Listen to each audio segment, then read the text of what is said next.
In our very first story, the Ghana Medical Association has called off its strike. The decision is said to have been taken after an emergency executive council meeting by its leaders on Friday. A statement jointly signed by the President and General Secretary of the GMA, Dr. Kwabena Opoku-Edusei, and Dr. Frank Srebo asked the doctors to resume full services from Monday, August 23 at 8 a.m. The doctors had been on strike for about 3 weeks now over the lack of codified conditions of service. It led to the suspension of outpatient and emergency care at several public sector hospitals. As a contingency measure, the Ministry of Health this week announced government plans to recruit retired doctors as well as doctors from Cuba to provide health care services to Ghanaian patients, at least for the time being. The statement announcing the suspension of the strike stated that the National Executive Council considered the appeals from members of the general public, the clergy, and the National Council of Chiefs. The statement is asking for the immediate resumption of emergency and outpatient department care. The statement said the negotiation committee of the GMA will continue negotiating with government on the issue of conditions of service.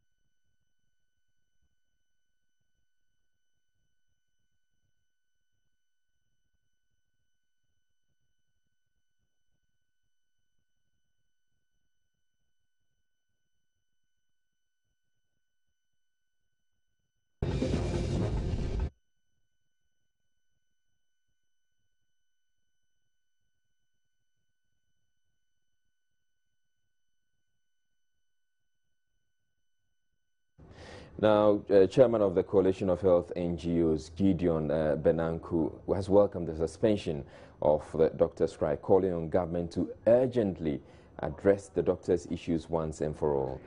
He is also urging the public and media to cease from making further comments that can mar the ongoing negotiations. It's a good move now. We have kicked the ball from the center. So we have been revolving around the ball without kicking. Now we kick the ball. So it's a good news for Ghana. And I think that we now have to encourage the parties to trust each other now and immediately go to the negotiation table to meet their interests. I'm also calling for a national holistic planning where we now need to think about all health sector workers. You know, we require more than 10,000 doctors in Ghana. We have less than 3,000 now. And so we have great deficit in quality healthcare services in the country. So we should protect the few ones that we have, come out with a national holistic plan in the health sector. And this strike has brought out the need for a national holistic planning section. We involve all stakeholders. Government should not do it alone. Government should allow other interested parties like civil society, the eminent chief. I'm happy Professor Nabla have added his voice into the whole thing, the Christian Council, and other private interest groups to really, plus the political, to really look at a national holistic condition of service for health workers. And that will now free government from the give and take, so that everybody, including the doctor, now see that nationally we have agreed on this strategic path on how to manage our human resource in the health sector. Now, in other news, government has pledged to support the family of presidential correspondent Samuel Nuama to ensure he gets a befitting burial. The 37-year-old presidential correspondent perished in a motor accident whilst returning from a presidential assignment on Thursday. Communications Minister Dr. Omane Boama made the commitment when he led a government delegation to see his parents on Friday. Mother of the deceased, Georgina Opoku, spoke with Joy News about the significance of the death of Samuel, a breadwinner to the family. Samuel, described as a calm but very affable gentleman, was the only fatality amongst the 20 or so presidential correspondents who were traveling in the bus at the time of the accident. The mother, who is suffering from diabetes, talked about how supportive her son has been to her. Samuel was a respectful child. He was a devoted Christian and he loved to sing, so he was part of the church choir. He was very humble and hardworking. He catered for the family since some of his siblings are not making any income. His demise is a great loss to the whole family. Everyone is sad. All we can do is pray to God. For Samuel's sister, Gifty Opoku, currently at the Ghana Institute of Journalism, her ambition was to take up after her brother. The death is a big blow, but she says she intends to draw inspiration from the tragedy. As of now, I'm feeling very, very bad because he was my closest brother. Just yesterday, I went out and I heard that my brother is no more. And I didn't know how to find my way home at that moment, seriously. But it has happened, so I take it like that. You are training to become a journalist. Now, does this in any way have an impact on your desire, knowing the circumstance under which he died? Oh, no, not at all. It has even, encouraged me more to whatever he left. You're taking on from where he left off. Yeah, and make him proud. For most of the family, Samuel's death is yet to sink in. His brother, Emmanuel Asamoah, says it will take him a while to come to terms with the loss. Communications Minister Dr. Edward Omane Boama was the head of a government delegation which made a presentation to the family. He later appealed to the public to be circumspect about the images that are being circulated about the tragedy. Government will work directly with his direct employers, that is the New Times Corporation, for us to give him a befitting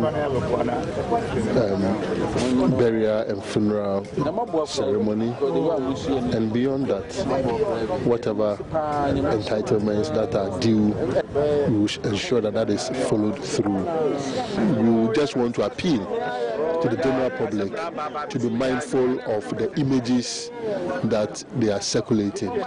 It can happen to you, God forbid. It can happen to me, God forbid. And when that comes, we will not want a situation where such horrible images are being circulated on social media. Samuel, who turned 37 on July 29, is survived by a wife residing abroad and a 2-year-old boy in Ghana. For Joy News, my name is Hannah Odame. Now, traditional media outlets such as television and radio have often been castigated for breaking protocol by announcing deaths of public figures and personalities without due regard for the sensitivities of the families of such persons. Technology in today's world has, however, ensured traditional media no longer holds sway when it comes to breaking news about such events. Case in point is Samuel Newama's death, which was discovered by the wife who is out of town on social media well before the family could gently break it to her. Nelly Lamte is sister of Samuel's widow. The news just took us unawares, and we are still coming to terms with it. Have you spoken to your sister since? Yes, I have. It's not easy for her. You know, she's not in the country at the moment, so it's a difficult one. Where is she exactly and what is she doing there? She's in Virginia, in the U.S. She's a nurse.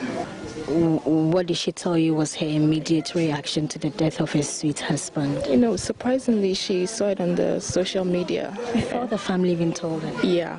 We're trying to manage her a bit, so once she saw it, she called me, and well, she said that she hears he's in a critical condition, so I just calmed her down and told her that I'll confirm, but I'd already heard that he had passed. So I had to manage her for a few hours before we finally broke the news to her. But the social media didn't help. I think it's a bad thing for a wife to hear the demise of her husband in that way. Too many comments on Facebook and all that. As for the media, I'm not happy with how the news flew. It was too fast. And you see, when it comes to a loss of a person, they should be a little discreet, about it. But even with the Ghanaian Times today, the headlines is Nyama is dead. Just like that.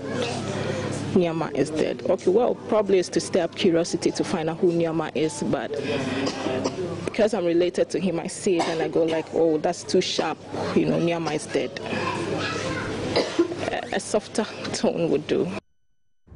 Now, staff of the Ghanaian Times newspaper, where Samuel Nyama worked, have also been struggling to come to terms with the death of their colleague.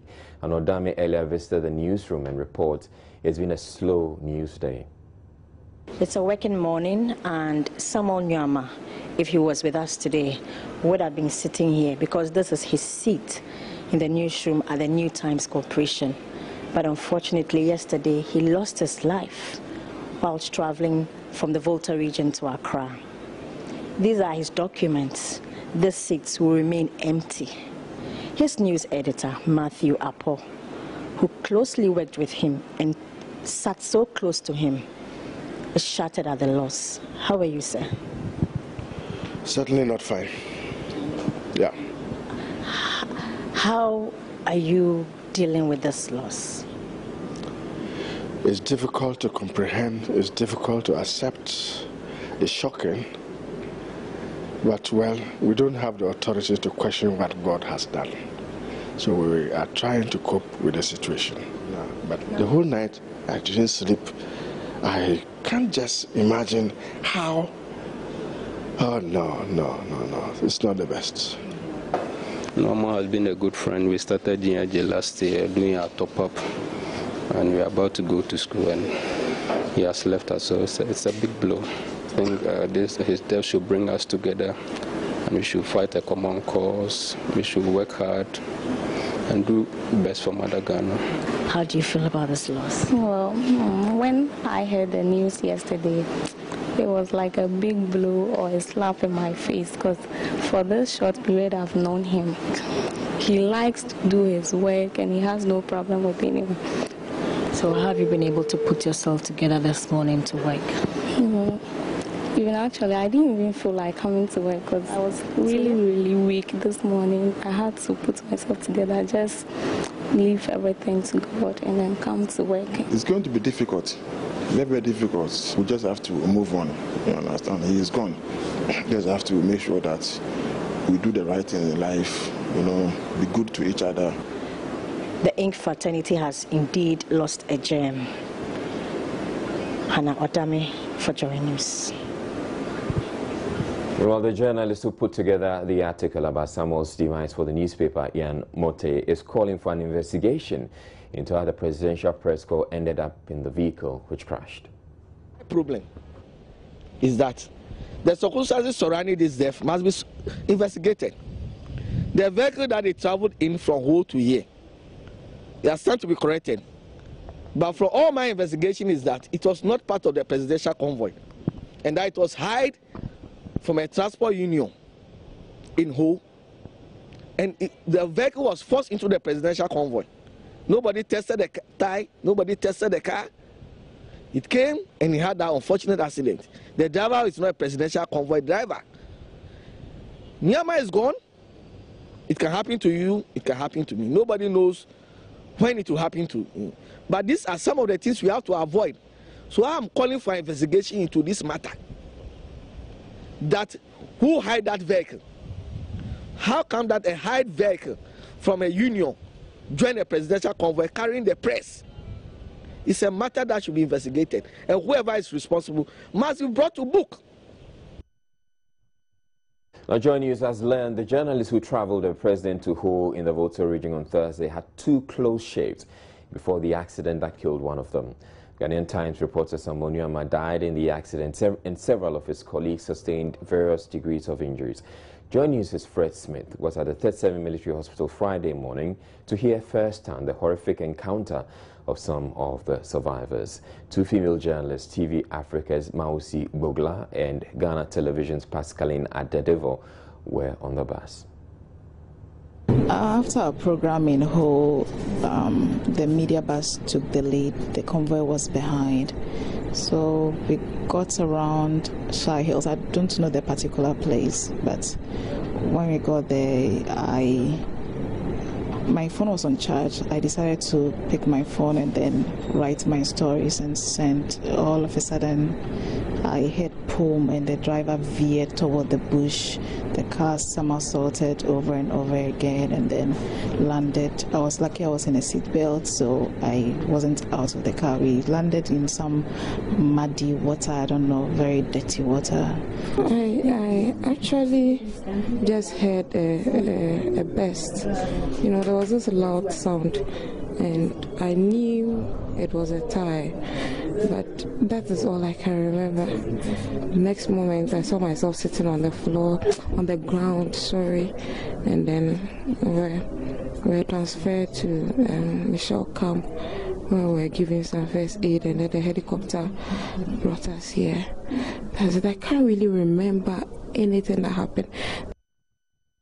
While interacting with the victims, Fred Smith came across a police investigator who was asking for an account of the incident from the journalist. In his account, GTV's Napoleon Atukito said the driver lacked experience and yet was speeding. The driver throughout the journey was speeding. Yes, he is not in a regular flat surface driving. It was a hired car from the public. He was forced to follow the rebels. So whilst we were doing, we had two close shifts that nearly resulted in an accident. That would have been a head of. I saw that he wasn't impressed with how they drive convoys at all. So when we had the accident and I finally got out and came here, reflecting, I knew it was not a surprise because when we were going, we saw it. President Mahama, shortly upon hearing the news of the accident, visited the hospital and assured that the state will bear the full cost of their treatment. Although some of the journalists have been discharged, a few are still at the 37 military hospital receiving treatment. You're watching Joy News Prime. We're taking a break. We'll be back with more stories. Don't go away.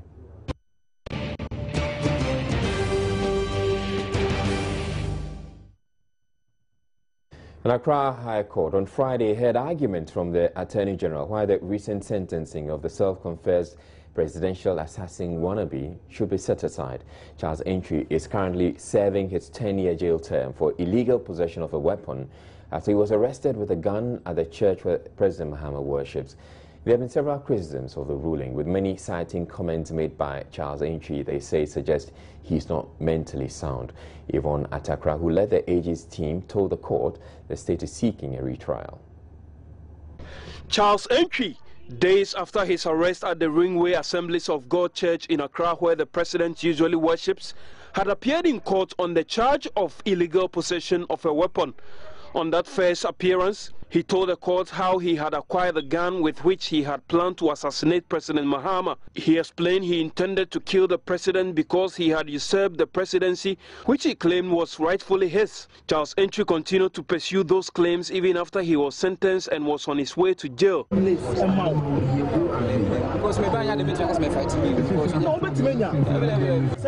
What you did to cause the death of Atta Mills can cause the death of Mahama.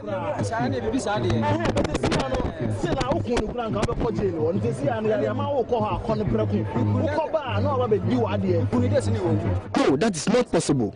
That can only happen if Mahama is dead. The public backlash that greeted the sentencing has been massive, with several senior legal practitioners openly questioning the ruling of Justice Obiri, and today's appearance by the Attorney General is a follow-up to a writ she filed in yesterday. State Attorney Yvonne Atokra told the court the AG was equally surprised by the sentencing of Charles Entry because the prosecution had gone to court to ask that he be remanded for investigations to continue. Meanwhile, the AG is also seeking to have set aside an application filed by counsel for the self-confessed presidential assassin wannabe, explaining the two parties are pursuing the same interest. Lawyer Francis Osu says he will study the application. If we are satisfied that what Attorney General has filed would serve our purpose. And once that is possible, I don't believe that there is a need for us to have two separate suits on the same high courts. I mean, for me, that is not due process. So long as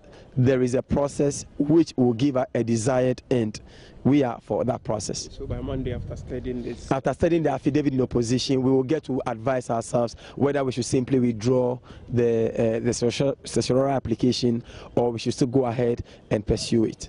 Another interested party, the Chief Executive of the Mental Health Authority, Dr. Barima Osei, had persistently argued Charles Entry belonged to a psychiatric institution and not a prison cell. He tells Joy News the AG's move vindicates his position. I'm hoping that we all take you and recognize, especially with respect to the fact that now we have a new Mental Health Act, which seeks to protect the rights of the mentally ill persons.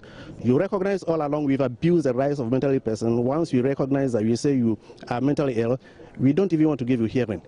And the same thing runs through, unfortunately, even in courts. And we now have the opportunity to remedy the situation. Counsel for Charles Entry would have the opportunity to file for the affidavit in opposition on Monday, 24th August 2015.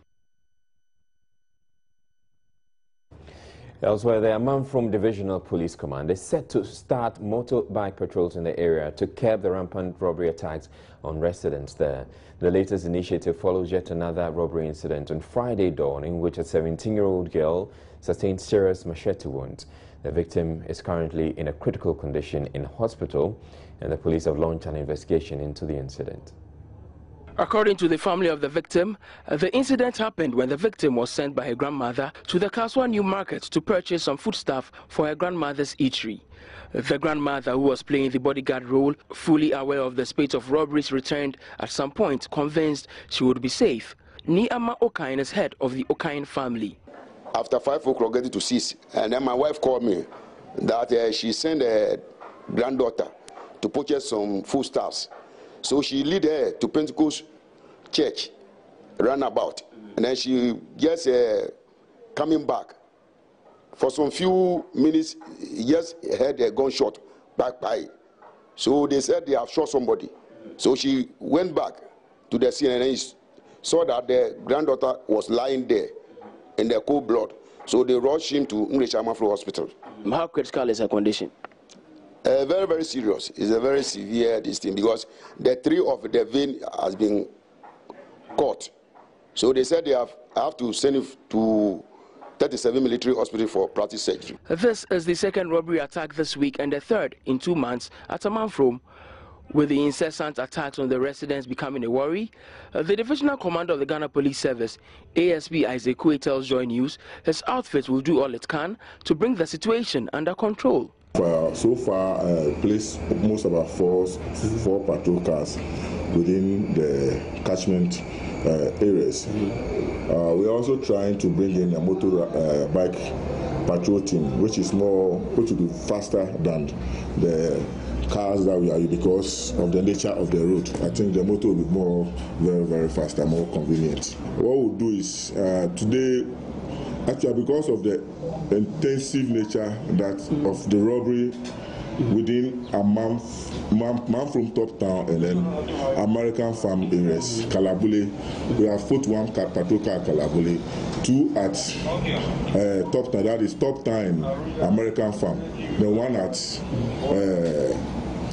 Iron City and Galilee. The promised police patrols are something the Okain family is very much looking forward to.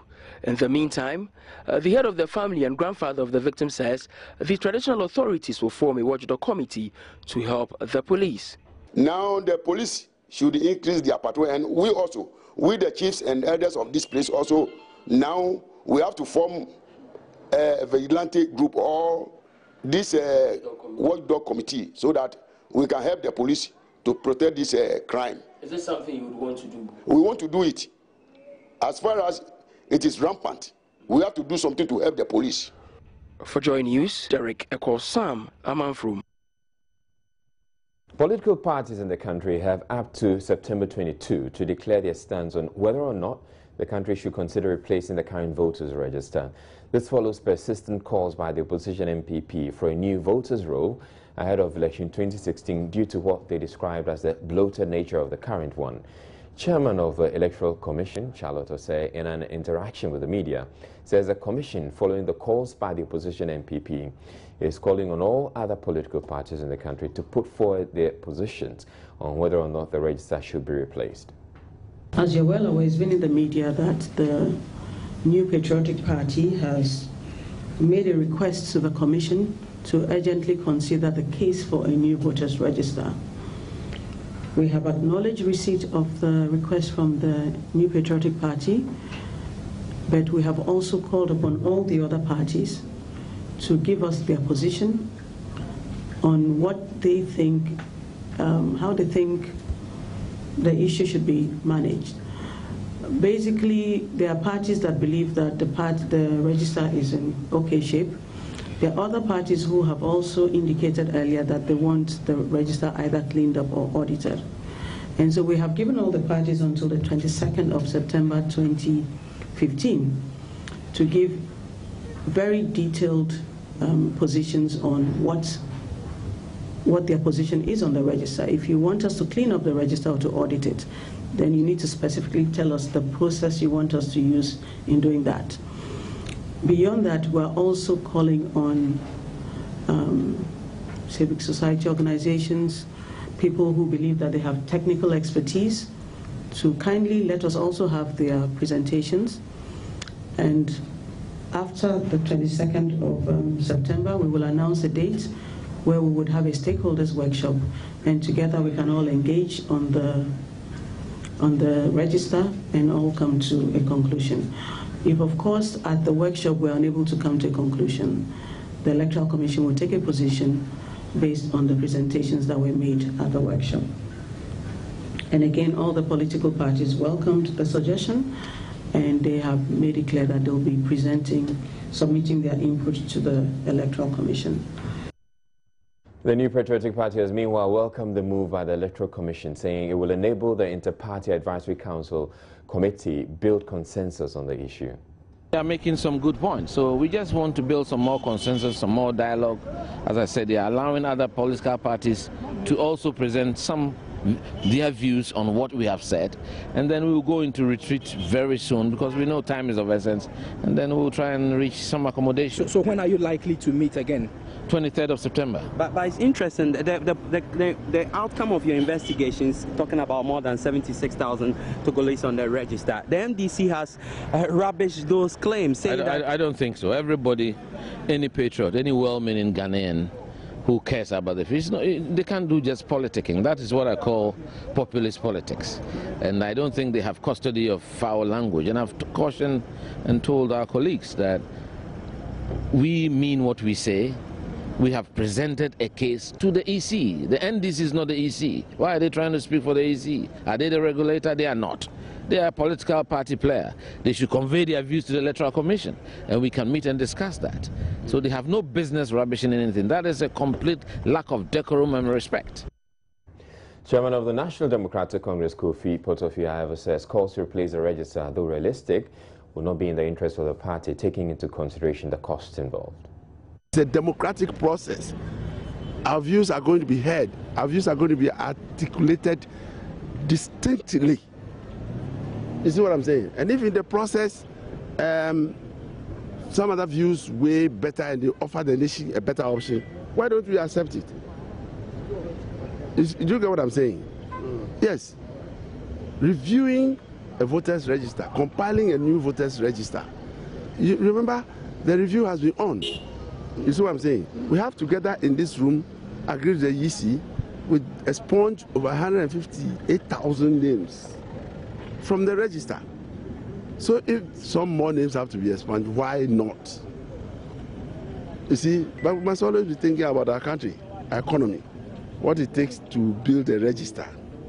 So, I mean, the argument has been that it would be quite an expensive exercise. You agree that should be a major consideration in deciding whether or not? Certainly. If we cannot pay for it, can you buy a shirt if you don't have money? Can you? Just tell me. If the nation cannot afford, what do we do? So there are other ways of looking at the register, not necessarily saying let's change the register. Watching Joy News Prime. We're taking a break. When we come back, we bring you business news. Stay tuned.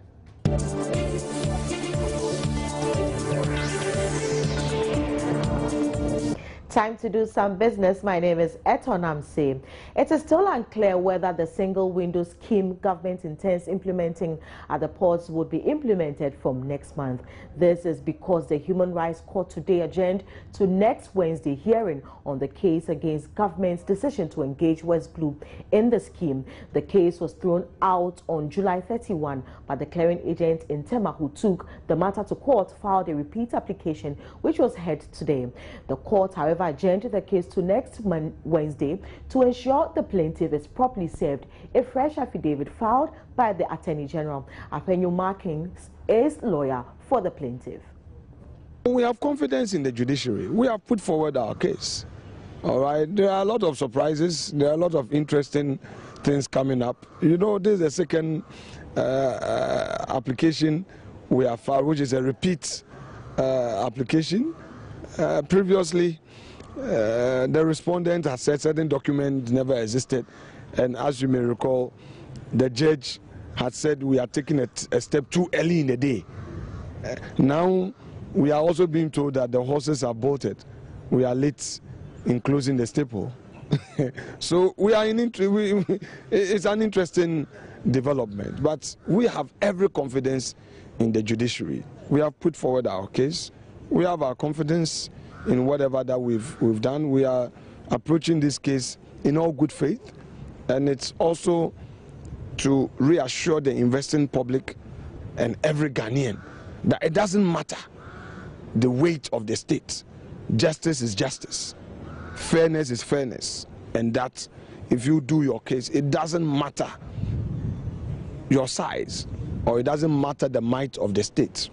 The court is there to give justice. So we have every confidence that the court will determine this matter based on merit. And the Ghana Revenue Authority is warning defaulting taxpayers to pay up their tax obligations or risk having their businesses closed down.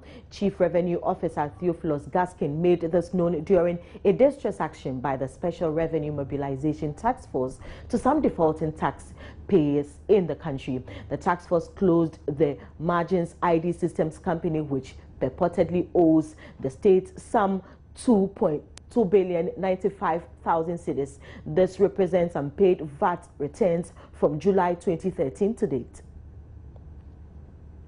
At the International Energy Insurance Company Limited, the outstanding tax liability from 2008 to 2012 was some 1.3 billion 760 cedis.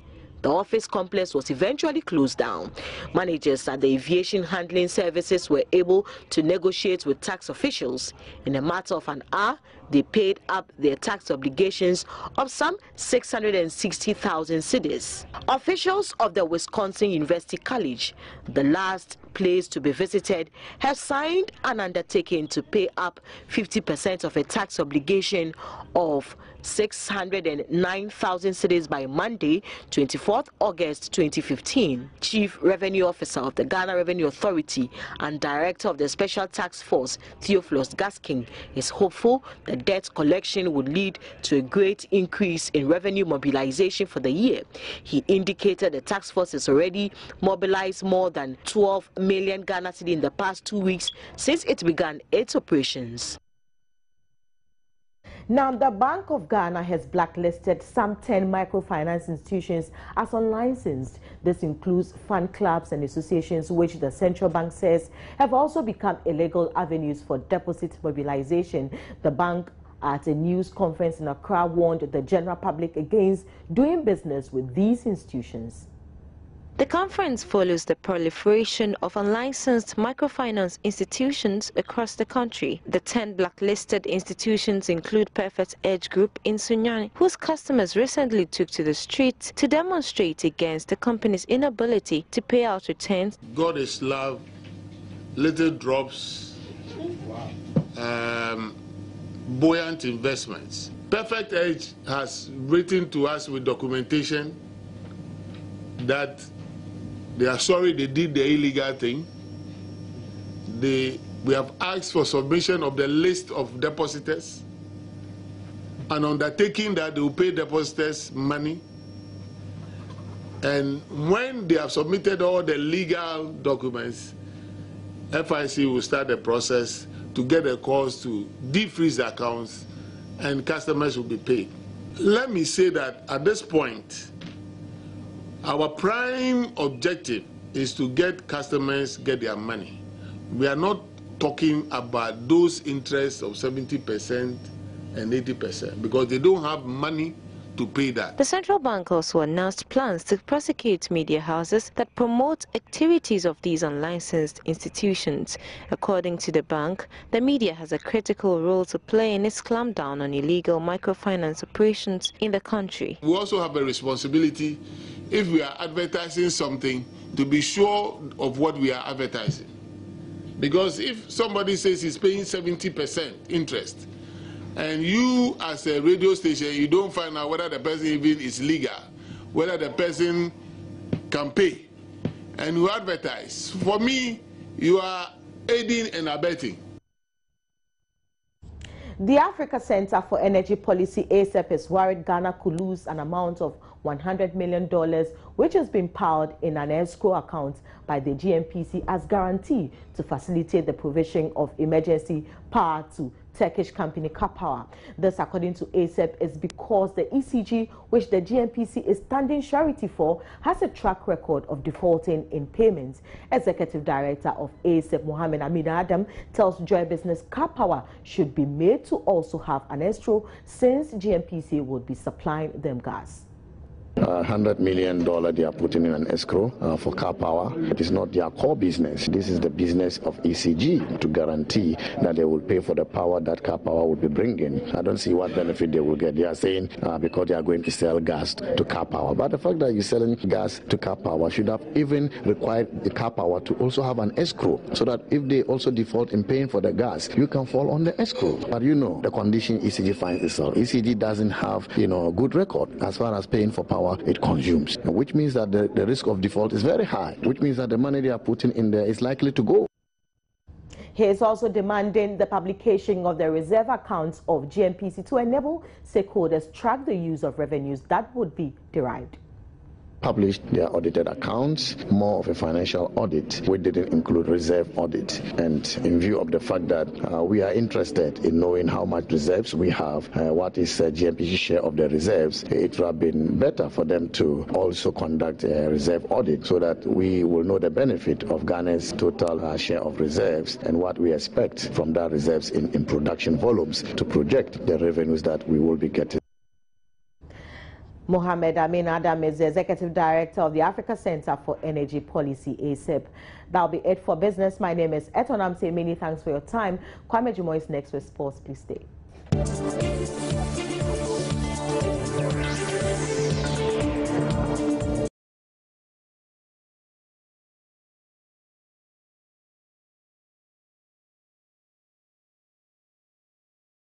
We do some sports now and build up to the All-African Games, which will take place in Congo-Brazzaville later this year. We've been visiting the various camps to see how they're preparing for the games. We are at the camp of the Black Spikers as the national volleyball team ahead of the games. We spoke with the Volleyball Federation President, Paul Acho. The desire to perform for Mother Ghana because but the All-African Game is a political game. It's not, for an individual. And volleyball, we want to develop the game to become another sport, which will qualify Ghana through the eliminations into World Cup, competitions. And the national taekwondo team are also stepping up their preparations for the All-African Games. We spoke to the skipper of the team, Terence Asare.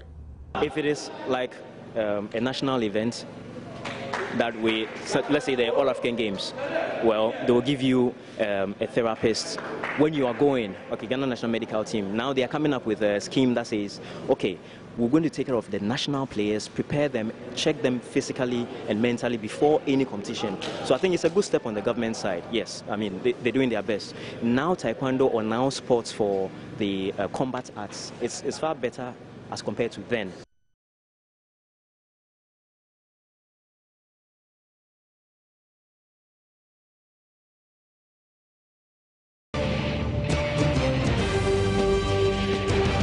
This is Joy News Prime.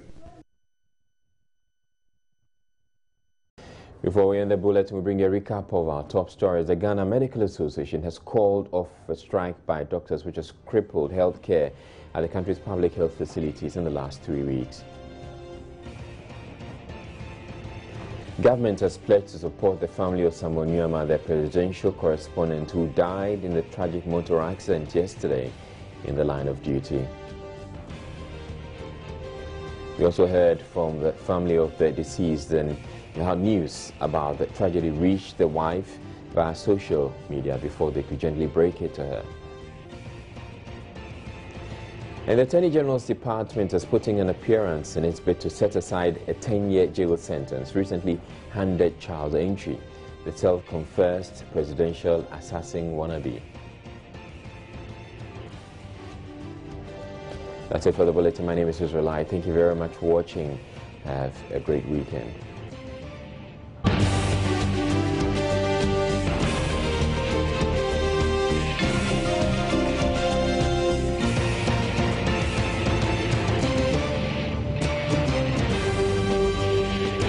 This is Joy News Prime.